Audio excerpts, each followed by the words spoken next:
C'est l'histoire d'une petite fille. Elle se déguise et force son frère et ses cousins à faire pareil, puis elle installe 4 chaises dans le salon et se produit en spectacle devant ses parents. À 6 ans, elle veut qu'on l'inscrive au théâtre, mais elle est trop petite. À 7 ans, elle veut qu'on l'inscrive au théâtre, mais elle est trop petite. À 8 ans, elle veut qu'on l'inscrive au théâtre. Et puis on l'inscrit au théâtre. Elle va au théâtre, mais elle monte pas sur scène parce qu'elle a peur. J'ai 22 ans, mais j'ai toujours peur. J'ai quand même pas arrêté le théâtre, mais je me suis dit qu'être derrière la caméra plutôt que devant, c'était plus facile. Enfin, plus facile, c'est pas vraiment le mot. Disons que ça me demandait moins de courage, mais plus de travail. Après, je vous avoue, j'hésite encore un peu. J'ai passé ma vie à hésiter. Surtout, je suis incapable de prendre des décisions. Ma vie se base sur une série de lancers de dés. 1. J'arrête la fac et je me lance dans une troupe de cirque. 2. J'arrête la fac et je pars faire un tour du monde en solitaire. 3.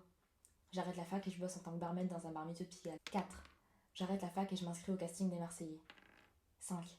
Je continue la fac. 6. Je m'enfuis loin sans rien dire à personne. Pour guider ma vie, j'ai aussi d'autres techniques. Le plouf-plouf, je dois avouer que c'est le plus efficace. Bac ES ou L? Plouf-plouf. Est-ce que je sors ce soir? Plouf-plouf. Léo ou Mathieu? Plouf-plouf. Mathieu ou Inès? Sushi ou burger? Cinéma ou soirée tranquille? Anglais ou espagnol? Vivre à l'étranger ou en France? Passer l'été à voyager ou à travailler? Choisir une filière que j'aime ou une filière où je vais réussir à avoir un taf? Ça marche avec tout. Si on s'est lassé de cette technique, on peut aussi tirer au sort. Pour ça, il suffit de 2 bouts de papier, un stylo et un chapeau. Noir, de préférence, pour le côté dramatique. Il y a aussi la boule magique. Son seul problème, c'est que des fois, elle répond peut-être. Et là, je panique. Paniquer, ça m'arrive souvent. Mon plus gros problème, c'est que j'ai peur de tout.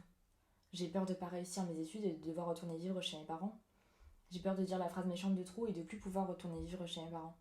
J'ai peur de jamais trouver l'amour et en même temps j'ai peur de le trouver. Peur de pas réussir à fonder une famille et peur d'en fonder une. J'ai peur de mourir d'un accident nul, genre glisser sous la douche, et d'infliger aux pompiers la vision nue de mon corps qu'ils devront embarquer. Des fois je me demande si je suis pas un Sims et que quelqu'un est en train de contrôler toutes mes actions, là, tout de suite. Et ça m'angoisse. Ça m'angoisse, alors je m'allume une cigarette. Parce que dans les films, quand ils sont angoissés ou mélancoliques, ils font ça. Mais après, je pense à la fumée qui est en train de remplir mon corps et j'écrase la cigarette parce que j'ai peur de mourir d'un cancer des poumons. De manière générale, j'ai peur de choper un cancer ou une autre maladie bien pourrie comme celle-là, parce que j'ai peur de faire de la peine à mon entourage en leur annonçant la nouvelle. Peur de décevoir mes parents et en même temps peur de passer à côté de ma vie en faisant tout pour leur plaire. Peur de passer à côté de mes rêves d'enfant et d'avoir une prise de conscience à 50 ans en me disant que j'ai tout fait de travers.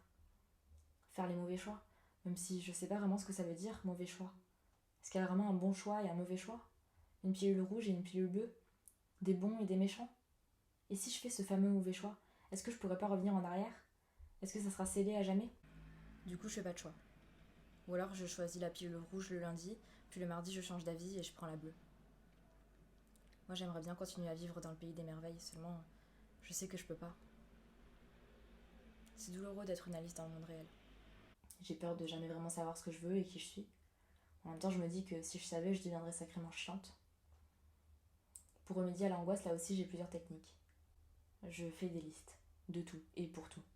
Liste de choses à faire avant 30 ans, liste de choses à faire avant de mourir, liste de gens avec qui j'aimerais voyager, liste d'endroits où j'aimerais voyager, liste de films à voir, liste de musique classée par playlist selon mon état d'esprit, to-do list de ma journée, semaine, mois, année, wishlist, liste d'idées de mini-scénarios, liste des rêves les plus bizarres que j'ai pu faire, liste des prénoms que j'aime bien et que je pourrais éventuellement donner à mes enfants plus tard même si j'en veux pas, liste de choses à faire quand je m'ennuie, liste de mes proches à appeler au moins une fois par semaine, liste des meilleurs films à voir s'il me restait plus qu'un mois à vivre.